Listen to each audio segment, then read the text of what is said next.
Hey everyone, and welcome back to the Firefighters podcast, where we seek to develop, inspire, and motivate the world of the emergency services operator through a series of wide-ranging conversations. Now, before we go any further, just hit that rate, follow, or subscribe button on whatever platform you're listening to. It's a key performance indicator for us and helps us reach even more people. Now, here's what we've got for you today. Mike, welcome back to the podcast, my friend. How are you? Thanks for having me. Very grateful to be back and sharing sort of relevant stuff with your great listener base. Mate, I've loved every time we get an opportunity to get back together, because we have started sort of circling around and interacting with some of the similar professionals. I mean, you've been doing this far, far longer than I have, but the value of association and the number of people we've been able to mutually introduce each other to. More so, I think I'm in a bit of a deficit because I think you have introduced me to more impressive people than I have you. But this leads me to the fact that we obviously saw each other recently, the Emergency Services Show. Another great event, loads of great networking and a few things like that. As I was exploring around and we saw the UKRO stand, we had some conversation around heavy rescue and the fact that there is not really a great deal of support and resource for people out there.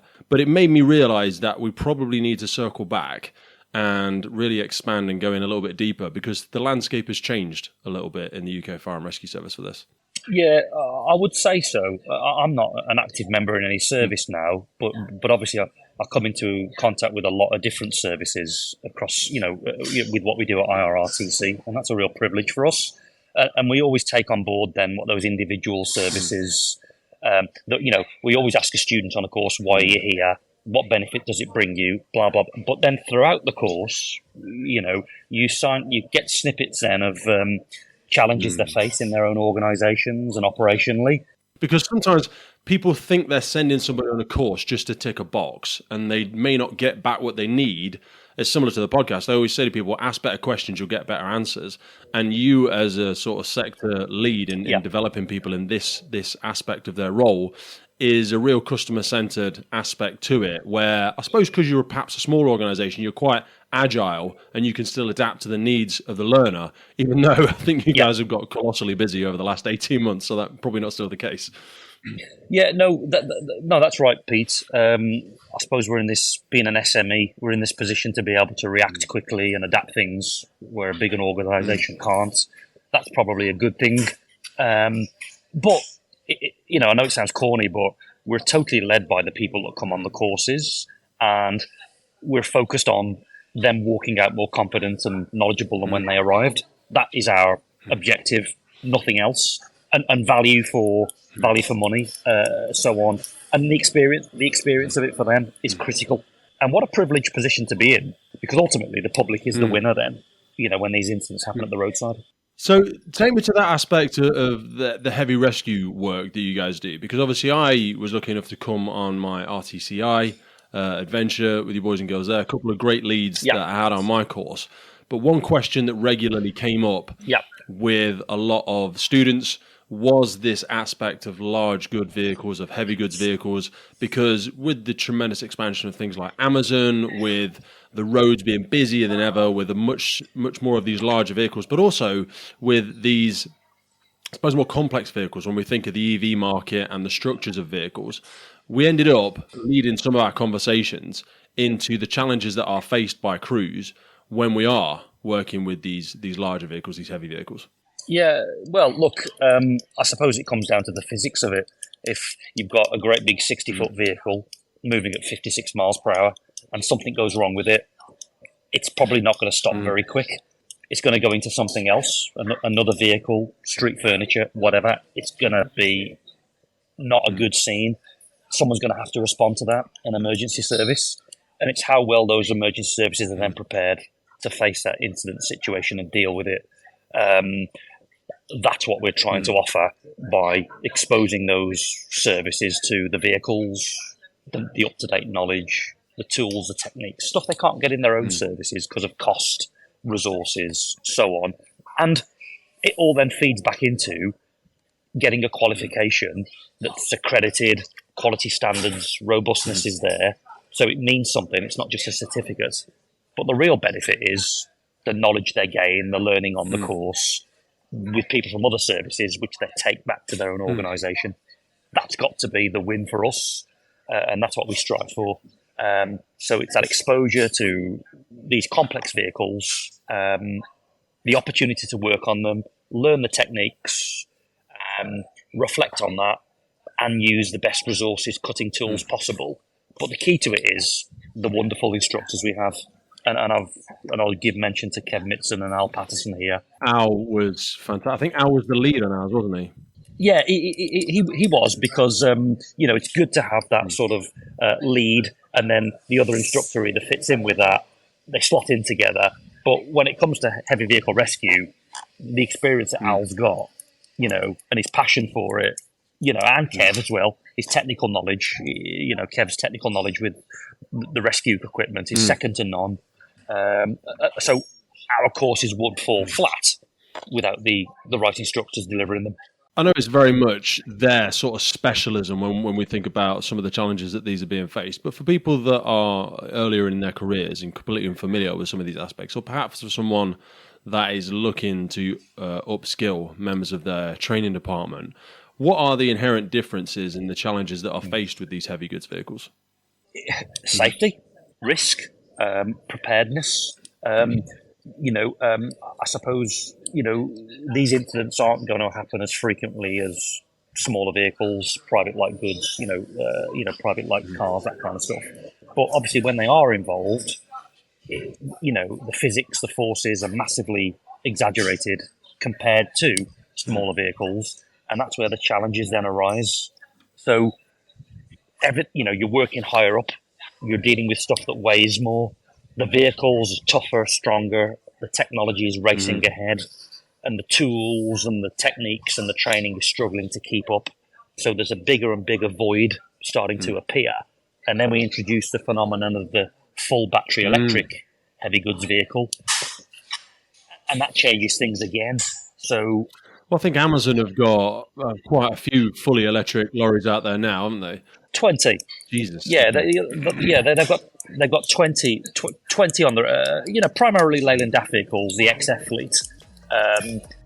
Where is the battery storage on something like that? Because I know in a lot of vehicles it's usually the full floor pan, but obviously lorries are significantly, the cab size is both bigger but also shorter. This episode of the podcast is brought to you by Gore-Tex Professional Fabrics. Now, we all know the working environment of a firefighter is filled with challenges. We face serious risks on the job, such as heat exhaustion, burns, physical and mental stress, and we frequently come into contact with high levels of toxic chemicals. Now, I have been wearing Gore-Tex for nearly 2 decades on the front line, working in hostile environments, tackling challenging incidents from firefighting to water incidents and in urban search and rescue environments. Gore-Tex have a well-earned reputation for protecting professionals in the fire and emergency services through their family of highly innovative, waterproof, breathable moisture barriers that exceeds global performance standards and are trusted worldwide. Gore-Tex, going further together.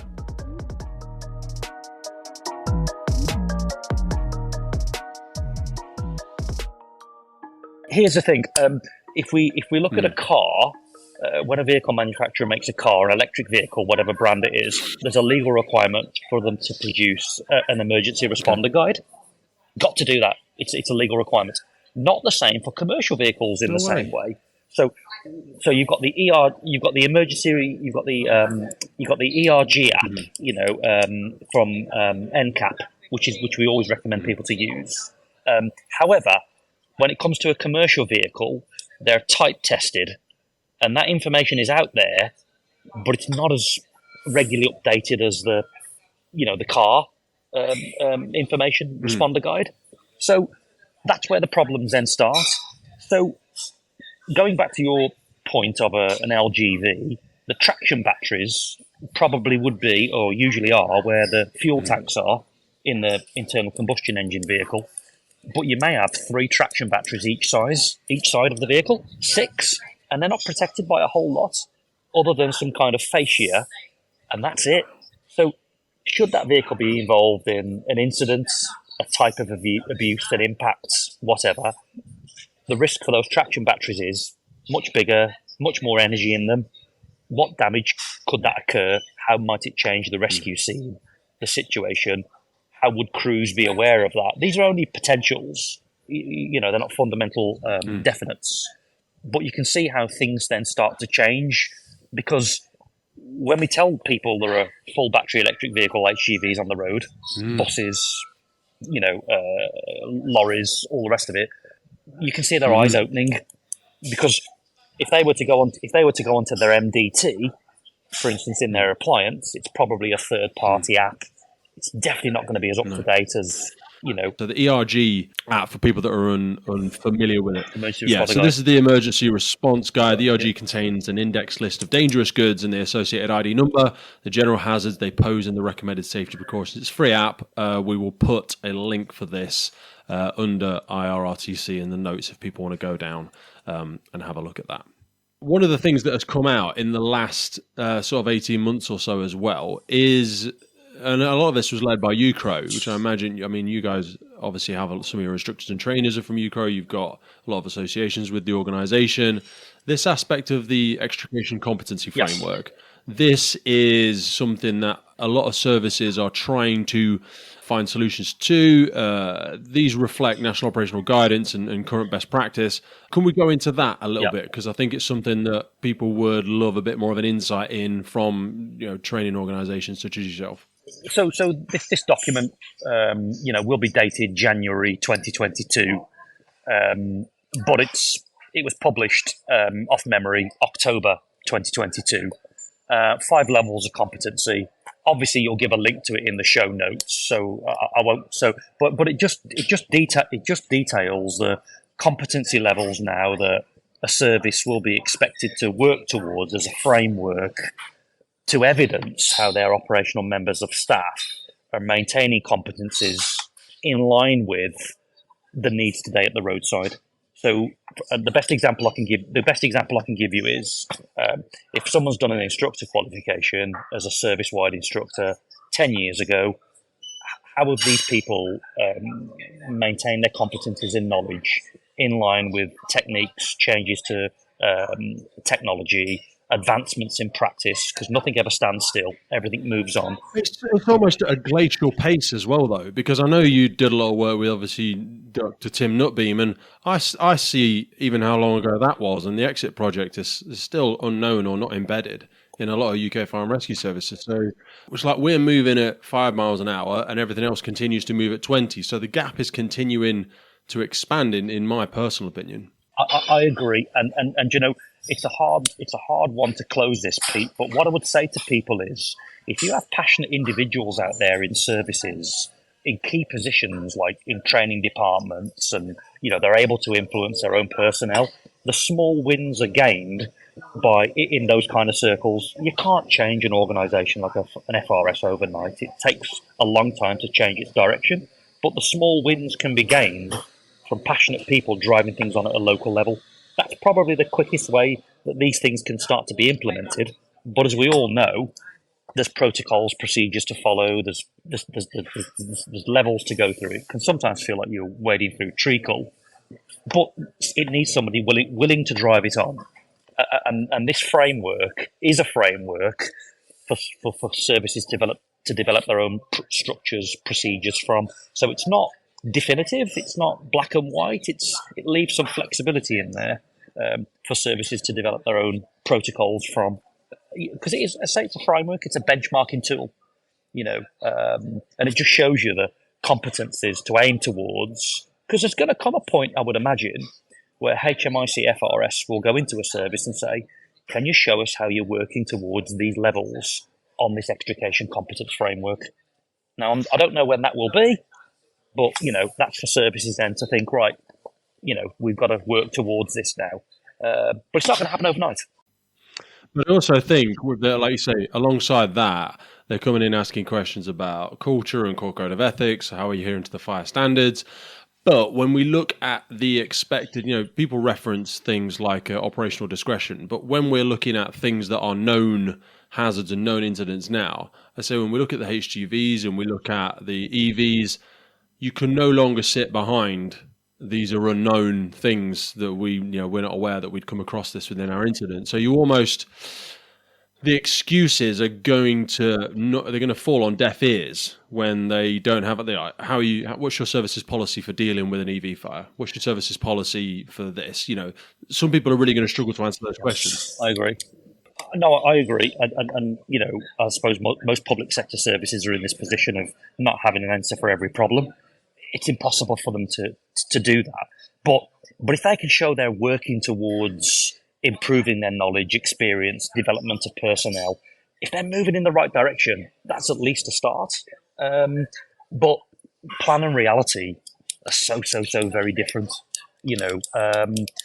It's just, we need this document, this framework, to show best practice and what to work towards, just so organisations aren't slipping backwards. Because that's the crucial thing here. We've got to be moving forwards and developing.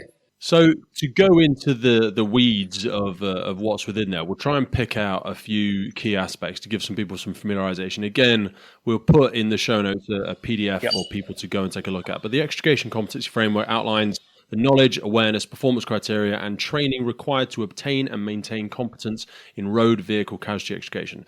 Each level relates to fire and rescue services roles and should be used as a benchmark for training departments and road traffic collision extrication responses. So there's 5 levels to this, and they are aligned to some of the aspects within NOG. So when we're looking at level 1, they've got listed there firefighters in development. So simply safe to operate on the incident ground, provide scene safety, set up equipment, prepare the road vehicle for casualty extrication.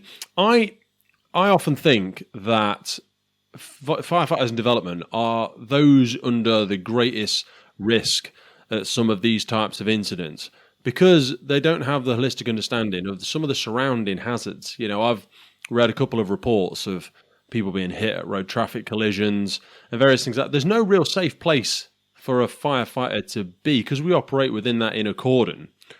Firefighters in development are tremendously vulnerable because they don't have the, base knowledge to recognize a lot of these hazards because they've simply not had the experience. And they are in dangerous environments to operate around with projectiles and we're trying to get to grips with a lot of the evolving hazards with road traffic vehicles these days. And I certainly think that first level 1 is probably one of the most vulnerable people in the group. I would say you're probably right on the money there. But the other challenge is, as our services lose their experience through retirement, natural wastage, you've got a younger, lesser experienced workforce coming through. They're being pushed to the front left seat a bit quicker to become incident commanders. So there's all of those kind of challenges to be had. You're absolutely right. That is going on. But again, it's kind of a reason why the framework exists as a nod towards, a framework, a standard to strive towards. But fire services have got so many competencies to maintain, so many sub-role competencies and so on. It's very difficult for them to say competence in everything. So again, it's plan and reality are so very different. Every service will do its own thing, but this is a document that all services can look at and, again, as a nod towards developing, moving forward, consolidating their expertise and knowledge for the benefit of their own staff. Because there's no real gap between then stepping straight into level 2, which they consider to be a standard RTC practitioner. So we're talking, competent firefighter, but within that, and I agree with them, and to be fair, they add the aspect of heavy rescue as an expectation that every firefighter should have familiarization and the requisite skill sets to be able to respond to a heavy rescue incident. And in my personal experience, in a lot of UK fire and rescue service, that tends to sit within a heavy rescue unit or a technical rescue station where a lot of the HRUs are based. So I think that will be something very difficult for services to train all of their staff to. And again, you can be very clever with your terminology. It depends how you want to, state familiarization and competency. Can I just give them a PowerPoint with a bunch of pictures of a lorry pointing at this? And that might be their justification. But I think, and again, this is one of the things that IRRTC do really well, is the ability for people to actually interact with these vehicles, because they're not just a larger version of a car, as stupid as that sounds. The complexities of these vehicles is very different. It is very different, Pete. So the risks change, the hazards change hugely. And if you haven't been exposed to these vehicles, you won't have that familiarity and knowledge and experience to fall back on. But what I want to give a nod to here is all services could, and this isn't a hard sell, it's just a signpost. If you have a look at the United Kingdom Rescue Organisation as a base of developing professional rescue, of which we're an approved training provider, as well as others that will become in the future, they have something called the UKRO Academy. And the UKRO Academy, and again, if you wanted to share a link to this on the post note, the notes, that would be great. In there, you've got technical rescue guides, you've got modules that people could do. A service could buy into this, an individual could buy into this. But that knowledge is there to maintain or to make yourself familiar with. If your service hasn't got a training package in place yet, or there's one being developed, again, I think you're right. It's going to be the technical rescue units, the heavy vehicle rescue stations that have got this extra layer of knowledge, competency, and resources. But there's a benefit to every service having a little bit of knowledge here, because they could be the first attending crew at such an incident until those, that next level of skill arrives. I'm glad you've referenced that, because it really is an incredible library. So we will link this in the show notes. So they're, we've got approved training providers, IRRTC. They are endorsed by the Institute of Fire Engineers. They've obviously got work, and there's a video on their homepage with the Exit Project as well. So for people's familiarity, the content's been developed by experts in each field of study, and the training is designed to elevate and support already high standards set by responders and performing rescues.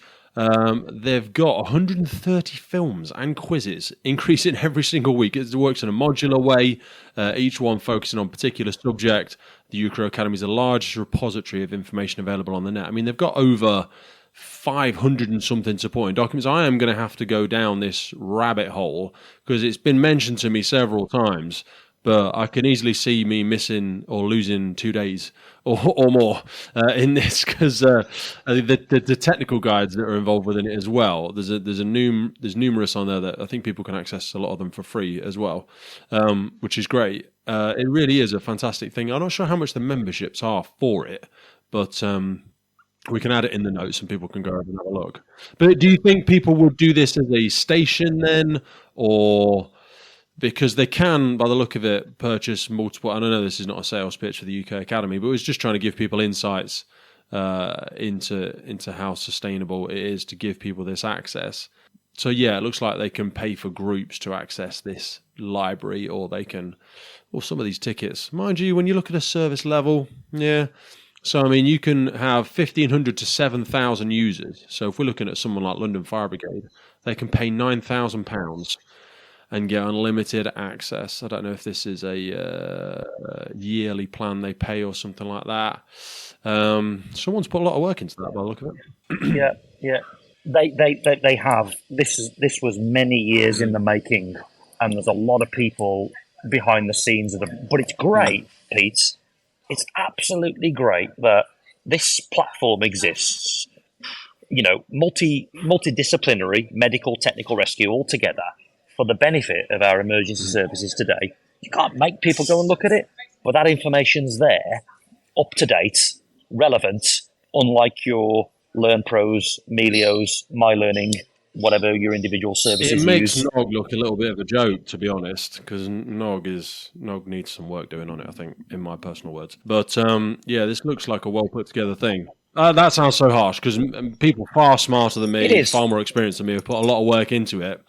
I just think they've got a bit lost in the fog sometimes, and it's not as much of a friendly website to navigate, Nog. That's my personal words. But anyway, no. I've got colleagues that are sort of, seconded to the NFCC that kind of work in the background on this sort of stuff. So yeah, I get that. There's nothing that's ever perfect. But UKRO Academy, It's a good platform. And it's always evolving. and it's there as a source of reference, and I just wanted to give due mention to it. So in your mind, would you think because that would people work. could send a number of workplace trainers for that on-hand, practical, really get immersed in a heavy rescue thing, such as a facility such as yours, and then to support their dissemination of that information to the wider service, potential might be for people to look at something like the UKRO Academy, and I'm sure there are others out there. Would you see that as that's probably, to be fair, the amount of access they would get, the immersive experience they get with you, that's probably some low hanging fruit. I bet. Yeah, I think that's achievable for probably most fire and rescue services, to be honest. I know I'm very lucky to have been on one of your courses, but I know there's a big demand out there, especially as all these people are retiring. We need to be able to replenish that knowledge set. Today's podcast is powered by our partner Lifelines and their revolutionary approach to functional hydration. Just like in firefighting, water is essential for body function, but studies show more than 80% of firefighters are dehydrated. A 25-year study findings from the National Institute of Health showed poor hydration to be linked to early aging and chronic disease, and even mild dehydration results in significant negative impact outcomes including headaches, exhaustion, rapid pulse, irritability, and poor cognitive function. A study conducted by Yale University showed that participants who were just 1% dehydrated had a 12% increase in errors when performing tasks that required cognitive flexibility. In addition, dehydration is shown to worsen mood and attitude, contribute to confusion and poor decision making, and negatively affect memory and judgment. In other words, you really don't want your incident commander, firefighter, or for that matter any first responder on a critical scene to be even slightly dehydrated. Mild dehydration occurs when a person is just 1.5% dehydrated, a condition that does not even trigger the thirst response in most people. So just imagine how quickly a firefighter or any first responder can and does become dehydrated in their day-to-day duties, which is why I address my hydration first thing every day with Lifelines. Go into the notes for this episode and specifically check out Lifelines Hydro Fuel and Hydro OG by clicking in the notes for the podcast for a clean energy solution designed for those who demand more from their day. Now back to the show. No, you're absolutely right. So it's there as a solution to a well-known problem. But, how many FRSs we've got? Yeah. Well over 40. No two are going to work the same. They've all got different priorities. Understand. So there isn't a one-size-fits-all approach, but this is a good solution. To upskill people. But you're right, it comes back to the service-wide instructor coming on a course, getting that exposure knowledge to then take back to their own service and make it work for them. What I would say to you is, though, most services I've talked to, when it comes to RTC training, one vehicle per watch, per quarter to train on, and that's a car. So where are we going with our exposure to crews for technical rescue operations with vehicles if we're only getting one watch per quarter, one car per quarter per watch? Yeah, that's 100%. Problematic. So when you look at how likely you're going to get HGV tractor unit to train on them, if you're only getting one car per watch per quarter, you can kind of see why we offer this. There's a relevance there.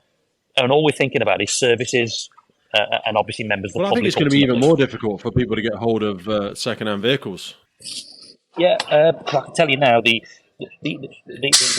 have many sources of vehicles from cars upwards, and we are already starting to see the chain of supply being squeezed because as everything moves on and the vehicles become newer and so on and so forth, And the other thing to think about here is, Pete, we're training on vehicles that might be 10, 12 years old, and they're often complete, they're not damaged, whereas ones at the roadside are. So I know when you use your vehicles, you actually damage them. So you've got a series of tools and vehicles where you can simulate damage to that vehicle. Yeah. But a lot of them, they're dropped off on stations. Yeah. You could, with a good mechanic in a couple of days, you could drive it. You could drive it home if you wanted to. Yeah. So there's that element, and just the fact that some of these vehicles now are made from composite materials, and the rescue tools may not work on them the same way as traditional types of construction. So, so it really does start to raise some big questions. And again, this is why we're in the business of enabling people to have exposure to tools, vehicles, training, just so they're developing, learning, and moving forward. That's what we're here for. And we're glad to be able to do that. In conjunction with other organisations too. It's a synergy. No one is better than anybody else. When I look at the list of competencies they've got in there, a lot of these, if we're totally honest, let's not catastrophize. A lot of these things, people, when they go through this matrix, and we'll put the PDF in there, they will already be able to achieve a lot of this stuff. Yeah. So in the competency framework, they've got the legal aspect, guidance, they've got roadway infrastructure.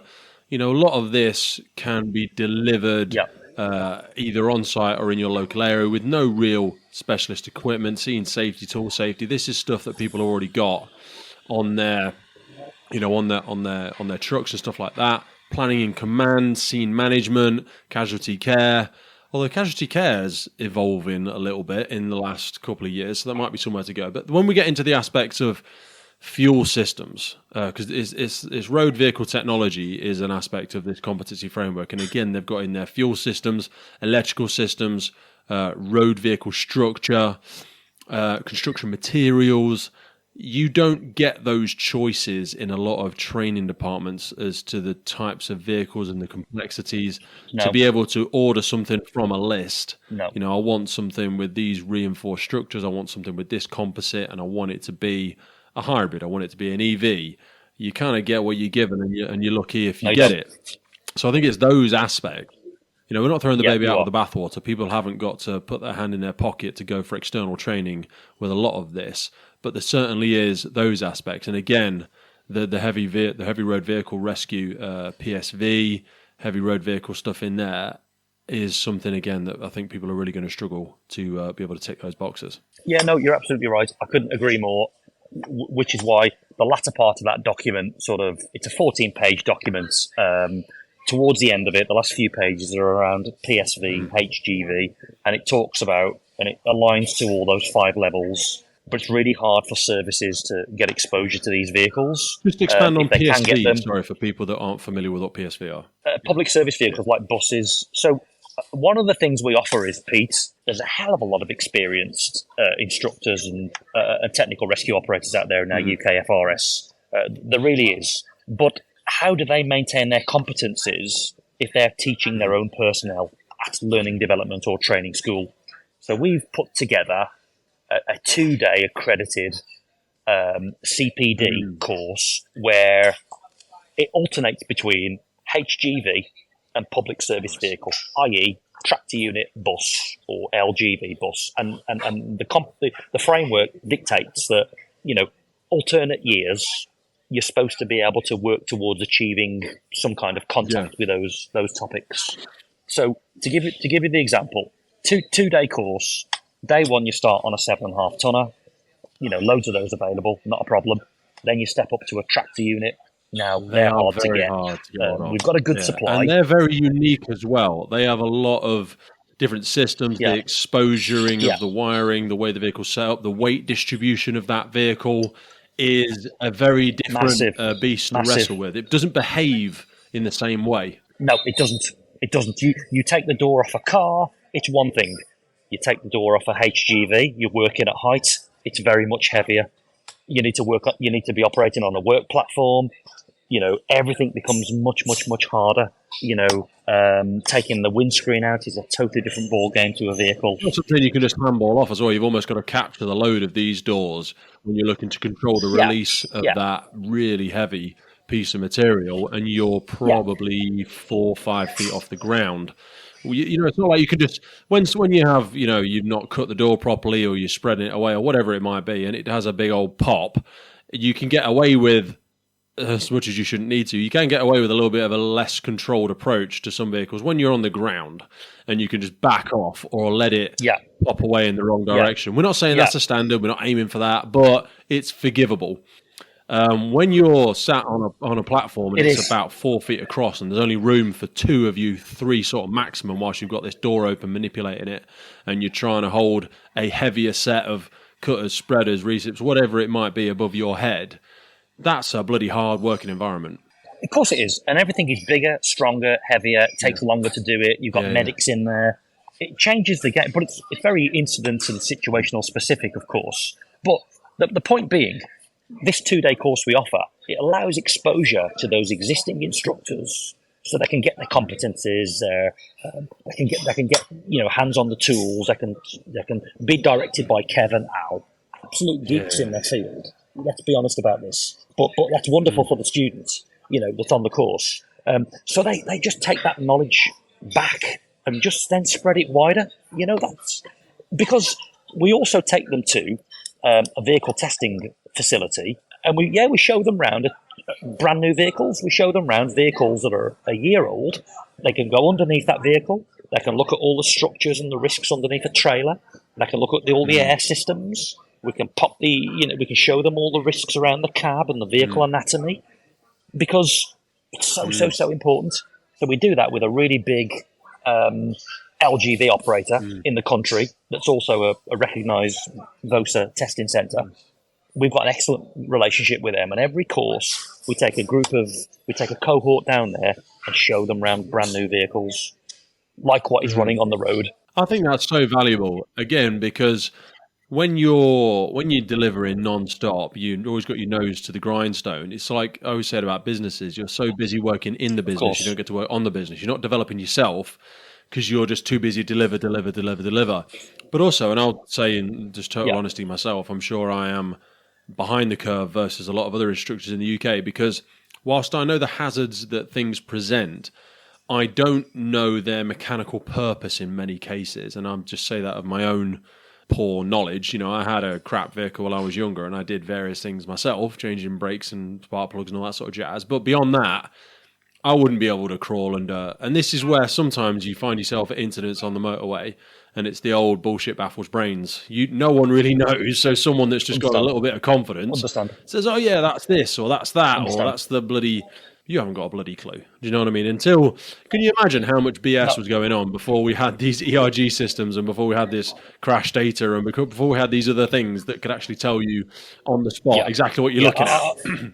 No, I absolutely agree. Obviously, it was like when there was no mobile phones and information. That's been the greatest stories because someone was telling you about a fire in America that was 50 stories high and killed 700 people, and you couldn't just Google it and go, "No, that's rubbish."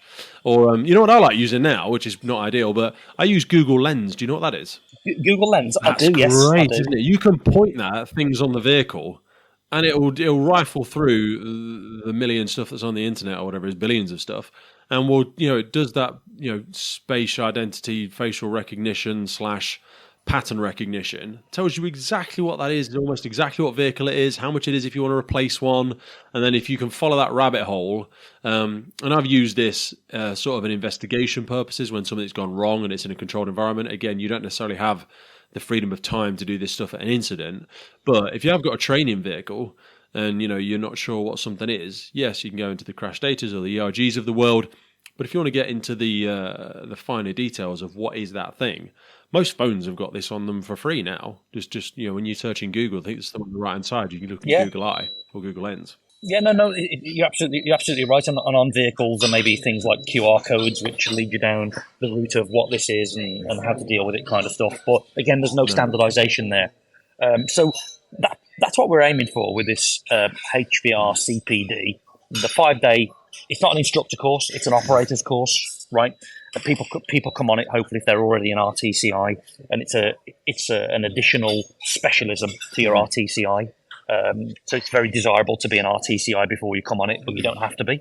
But there's a real need for this 2-day CPD for existing instructors that are struggling to get exposure to the vehicles. The framework for the level 4s, which is the instructors, they've got the 48 hours CPD, isn't it? So, 12 or 16-hour, 2 9-hour days, 2 10-hour days, whatever it might be, goes a long way towards supporting people with CPD for that aspect of it. Yeah, and in some services, there are very excellent, credible people delivering the training internally, but then all it takes is a station manager or a training lead to come into service and say, "We're doing this in-house." That's nice, but should we have somebody external delivering this, because we then can't water it down and affect the quality of it? I mean, there's arguments for and against.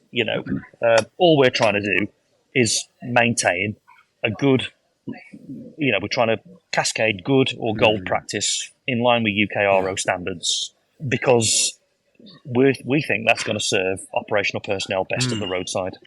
Because come the date of an inquiry, somebody with a curly wig could say, well, how up to date is your training? How knowledgeable are you? Who trained you? Are you competent? Was this foreseeable, avoidable, preventable?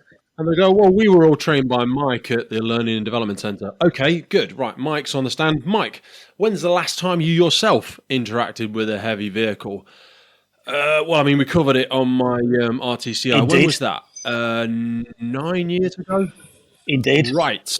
Okay. Indeed. And you are the Indeed. fountain from which all of the information in your service comes. And the last time you were on one was 9 years ago, or 5 years ago, or 2 years ago. And then they'll just embarrass people. They'll bring up all that. They'll go, right, we've got a specialist from the vehicle, the vehicle manufacturers or whatever, and we'll go, can you give us a laundry list of just the last 5 years? Let's not go to 9 years. What's some of the revolutions of technology in the last 5 years? And they'll go, well, we've got this. Okay, rest there. Mike, do you know what that is? No, I've no idea. Okay, carry on. Have you got this? Oh. Mike, do you know what that is? Can you just give us a 5-minute introduction as to what that is? No, you don't know it. Okay, no worries. And 100%. mate, it would just be embarrassing, wouldn't it? It'd be terrible. And I would be one of the people embarrassed because, damn right, I would fail on many of those counts, no doubt. And Pete, you're so right. It's a good example. It's probably at the more extremist end. And people of the feel example. like we're catastrophizing, but that's where things could go. I think it's more foreseeable now because the vehicle market has accelerated in its technology so much. We were kind of in limbo for 20 years with the combustion engines. And there was some improvements in the materials used in the framework. Some of our tools weren't up for the job. And, we went through the NCT thing, God knows how many years ago. And we'd upgraded, diamond blades, blah, blah, blah, all that sort of stuff. But now, these aren't just incremental changes where, you can keep doing the thing you used to do, but it might just take you a little bit longer. Now, you can't keep doing the thing you used to do, because that just ain't going to work at all. Even if we give you 4 days to do it, you'll either hurt the firefighter or you won't achieve the task. No, exactly, and we see this a lot when someone comes on a course, and I'm not the technical rescue expert on the HVR course. It's very much Kevin Al, and they don't miss a whole lot. So as soon as they see somebody standing with a tool, positioning that tool, even before they've started to cut that with that tool, they know that person's capability right there and then. 100%. And that's why then they'll try and work with that individual over the time to try and shape them, evolve them in a way that kind of works. And we're seeing now, you're seeing the differences between a service that comes in that offers its training internally, station-based personnel, cascading it wider, or to then someone like Kevin Al that's got a good understanding of national standards. You can see the difference is stark sometimes, and it's a great reason to put the course on and offer the training. What I do love about Kevin Al as well, though, is not even though, with all due respect, they're significantly more experienced than me, I never felt like a student, if that makes sense. Obviously, I was a student, and I was listening intently all the time, but there was no roll in their eyes, there was no shaking of their heads, there was no, who taught you? You know what I mean? They were very much recognising you. Look, you're a subject matter expert as well in your own, and I'm just going to show you a few different options. And when we talk about options, that's one thing I do love about the facility as well, is the breadth of tools that you guys and girls have got there, because it gives you the opportunity to see different options outside of what your service has traditionally gone for. And just, again, that old firefighter terminology, these are just tools in the box. All of these will achieve the task. Some of them are better or worse. Some of them have pros, but also have cons as well and setbacks. I love that. And the way that Al and Kev taught the course for me, I felt like a respected colleague more than just a grunt. Because, sometimes when instructors do go on instructing courses, you have to have that humility about you. And I think some people struggle with that because they're transitioning out from the day-to-day being the instructor. I am the font of knowledge. Kneel before me, and some people have that, not many, although they don't tend to last too long unless they're in like a small service and they do their empire building. But a lot of people, when they come to courses like that, they have to have a bit of humility about them. But Al and Kev really created a fantastic environment personally for me. I don't know, I've been in contact with Al since. Al's actually on my list. I loved spending time with Kev as well, but Al, he's got a great voice as well. You could listen to that guy all day. He's got some stories. He's authentic, old school firefighter with such experience. I love that guy.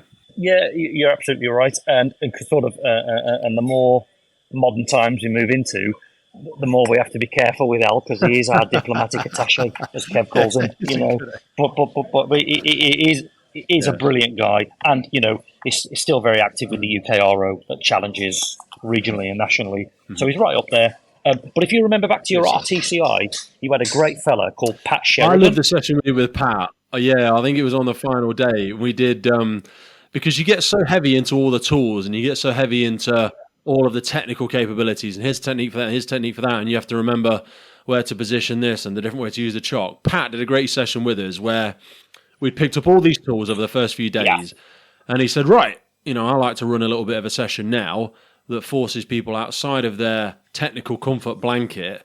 And I think he did an inverted car on one of them, and he said, right, I want you to get access to that car, find me a safe way to extricate the casualty. You know, let's do some space creation without the tools. So we're all like thinking sneaky, I'll tell you what, I've got bloody, I've got my combi tool in my pocket. Maybe I can use that. And no, you can't use that. You know, or maybe I can, Nope. Can I choose one thing off the fire engine? No, you can't, you don't need anything off the fire engine, you know. And just his ability to stabilize the vehicle, space creation and extrication with no tools at all. You know, with just that. Yeah, they always say common sense isn't commonplace, and we seem to fall in love with the super complexities of some of the aspects of the role, and some certainly require that with the technological age, but it should never replace some of that common sense approach to it. And Pat is one of those really sort of, you know, he's unspoken, he's quiet, but he's a bit of a ninja. He's got such a wealth of knowledge, but he doesn't want to force it upon you. Like, if you're not willing to listen, I'm not going to beat you over the head with it. No. But if you're interested, yeah, I've got some great stuff I can show you. And I think it was that final day. Pat was amazing. I really enjoyed that session with Pat. I think I even said to Al, not for Al's frustrations, because Al had done so much of the technical stuff, because you really do need to get that right. But I enjoyed Pat's session the most, I think, because that spoke to me, you know, in my retained days where you didn't have, you know, the HRU was 40 minutes away. You know, you didn't have all this stuff. What can I do here and now? And actually, there's a lot you can do. There is a lot you can do, and the principle is keep it simple, smart, because I think the simplest things are the things that make the biggest difference, because you're not always going to have that Gucci technical kit, but knowledge and a pair of hands, they're two things you can use wherever you go. No, mate, and I see many reflections of that in the ISAR world as well, where you sometimes get people from USAR specialist rescue stations, and they want all the special gadgets, and you're like, if you can't carry it work, mate. 10 kilometers, we ain't bringing it with us. Okay, so when we get there, what can you source? What can you manipulate? What can you do to safely resolve this incident and make a bit of a difference with the limited resources we've got with us? So that mindset said a lot to me, because sometimes I see some super complex like rope systems are incredible, and I just think, oh, me, when are we ever going to use this? And also, I'm nervous that I'm going to forget this because it's so complex. And we're having a rope specialist on soon, I'm sure. Yeah. Well, he's very good, actually, because I was going to say he'll tiptoe around me and tell me how it's not too complex. But by his own volition, he says there's a lot of people out there, you know, teaching rope systems, and they don't have a full comprehension of it because there's very few specialists in it. It's very easy to wing some of that stuff because it is like black magic. Whereas I love the simple approach. And actually, some of the services across the UK have got, you know, vast majorities of those services are on call or retained or whatever their terminology is in their own service. And I think, you know, they would really, really benefit from some of those sessions that Pat certainly led, because it's just a different way of thinking. It is a different way of thinking, but it's incredible to take that kind of mythology back to your own service and apply it, because it's achievable. It doesn't cost anything. And like you, it leaves a big impression on people, because you think, well, I can do something now. I don't need all of that stuff. I can still do this. I've had my battles when I try and implement some of that, and some people go, well, why would I do that when I've got that really expensive piece of kit over there? You've only got one of them. I'm just saying, don't have to do this. But when you're in a 3-vehicle, you know, and you've got 3 sectors on the go, because one vehicle's over there on the verge, one's in the middle of the road, one's in the stanchion, whatever. It's a tool in the toolbox. Okay, you can still do this. You haven't got to wait for the next vehicle to turn up because you need another set of kit. What can I do? because resources are always limited. Even if you deploy the entire UK Fire and Rescue Service, you're just still going to be limited by the entirety of that resource. So having tools in the toolbox, having options that I always say, don't let good be the enemy of perfect. Do you know what I mean? Or don't let great be the enemy of perfect. This is a great solution. Is it perfect? No, you're right. If we had another 100 grand, we'd buy all this technical stuff. But you know what? We can't afford to do that on all 50, 60, 300 of our frontline vehicles. So this is a good solution. This is a great solution. It's just not perfect, you know, and that's an aspect that I really found valuable. Yeah, it is. And that's, we try to run that at the center of all of our training, that we're operating in an environment, it's an incident where it isn't black and white. It's really super gray. And you don't really know that until you're exposed to it, and you don't really know how you're going to react until you're exposed to it. But then you've got your answer. So we try and put that into the training, and I think that's where Pat was coming from there. It's sort of in that respect. And interestingly, Greater Manchester Fire and Rescue Service doing a wonderful job at the moment with their extrication team, winning everything, the World Rescue Challenge this very week, and their team captain Ian Melville. Top fella, wants to come and shadow an RTCI course for us. He wants to come and do some teaching for us because he retires very soon. Oh, and, mate, snap his arm off. Yeah. Well, it's just listen. Ian's got so many great qualities and attributes that students and people could kind of pick up from and be inspired by and develop from. Yeah. Why wouldn't you? 100%. But then there's equally great people out there at the Fire Service College, like Paul Hamer, top guy. There's equally good heavy rescue people out there like Gareth Lloyd, top guy. You know, everyone's in it for the same reasons. Just saving lives, man. 100%. You know, delivering knowledge. You know, no rivalries here. We're all a cog in a machine. Beautiful. You know? I love it. Well, Mike, thanks so much for your time today, mate. I really, really appreciate it. So for people's information, in the notes below, they will be able to find a link to IRTC's website. There's the UKRO Extrication Framework PDF. We've got the ERG Android app link. Yes. We obviously discussed the Luton Airport if people want to check that out. Yeah. We've got links for Mike's social media to UKRO Academy. And also, I would strongly encourage, as we've already referenced, one of the aspects that people are struggling to get exposure to is this HVR PSV. It's a CPD course, 2 days, 12 student max. So I know 12 students is not a lot in the grand scheme of how many people are in the UK Fire and Rescue Service looking for this solution. But it's a great exposure for people. I've been to the site myself. It's a 2-day, provides personnel with an update on existing knowledge and skills in the field of heavy vehicle and PSV rescue. They'll learn all about the latest developments, vehicle design, impact on heavy rescue operations involving heavy goods PSV vehicles, and they'll be shown the latest techniques employed in carrying out these vehicle extrications safely. So please go and have a look at that in the notes for the podcast. Mike, thanks so much for your time today, brother. I really, really appreciate it. The Firefighters podcast was created to recognize, acknowledge, inspire, and hopefully even motivate these incredible individuals who have chosen to be part of the first responder community. Our drive and purpose is to create a legacy resource for the current and future generations of firefighters and first responders. We get some incredible feedback from listeners and guests. And as the podcast grows, our desire to create longevity and sustainability means we are asking for the support of our listeners. If you want to support the podcast, if you want to get discounts to our merchandise, hoodies, clothing, coins, patches, tallies, and also access to all of the incredible documents get shared with us from our podcast guests and sector leaders, and please head over to our Patreon page, and for just £3 a month you can support the future of the podcast. Please finally hit that follow, subscribe or rate button on the platform you're listening, and wherever you're in the world, please support your emergency services responders, and thank you for listening.